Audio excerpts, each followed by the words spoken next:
जो पहुंची वो पिया के घर, पता उसको चला ये तब कि रोटी थी बड़ी टेढ़ी, नहीं सब्जी में है कुछ दम।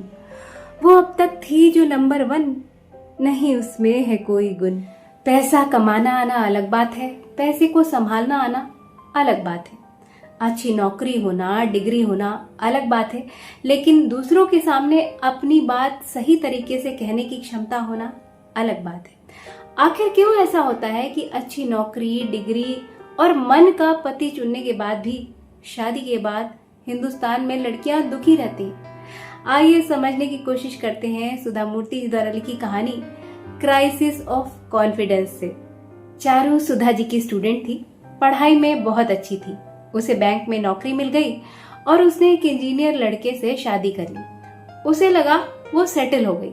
शादी के बाद 1-2 बार वो सुधा जी से मिली तो काफी खुश नजर आई। उसके चेहरे पर चमक भी थी, लेकिन कुछ समय बाद ऐसा लगने लगा वो जैसे अपने कंधे पर बहुत बड़ा बोझ लेकर चल रही हो। एक सुबह सुधा जी से मिलने चारू उनके ऑफिस पहुंच गई।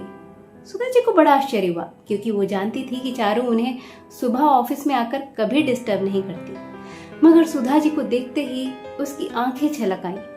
सुधा जी समझ गईं, कुछ तो बहुत गलत हो रहा है। वो सुबकते हुए बोली, मुझे लगा था एक बार मैं अपना पति चुन लूंगी तो मैं खुशहाल जिंदगी जी पाऊंगी, मगर ऐसा कुछ नहीं हुआ। शादी के बाद कुछ दिन के प्यार और देखभाल के बाद मेरे पति और मेरी सासू माँ मुझे परेशान करने लगे। ऑफिस के काम के साथ साथ वो घर का भी सारा काम करने के लिए मुझे फोर्स करने लगे। मेरे पति मेरी पूरी सैलरी रख लेते हैं और 10 रुपए की भी जरूरत पड़े ना तो मुझे उनसे मांगना पड़ता है। ये शादी मेरी सासू माँ के खिलाफ हुई थी और इसीलिए शायद वो मेरे हर काम में कमियां निकालती है। मेरे पति वो मेरी बात नहीं मानते, हर काम में वो अपनी माँ का ही साथ देते हैं।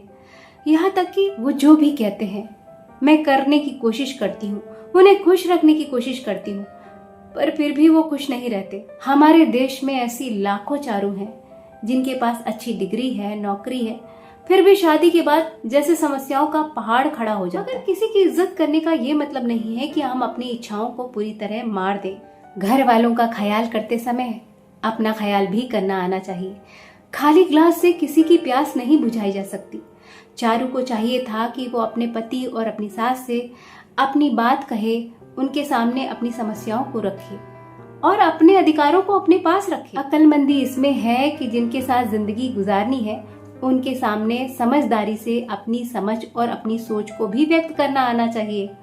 जिंदगी एक ऐसी परीक्षा है जिसका कोई सिलेबस नहीं होता, कोई भी प्रश्न पत्र नहीं होता।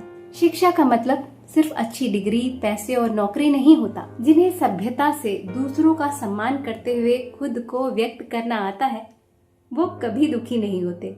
सिखाते जो ये शिक्षा में पति को भी और उसको भी कि रोटी कैसे बनती है और घर कैसे संभलता है, तभी मिलता बराबर का जो हक शिक्षा का उसकी है। तो ये बात, ये कहानी अच्छी लगी हो तो वीडियो को लाइक करिएगा, शेयर करिएगा और चैनल को सब्सक्राइब जरूर करिएगा।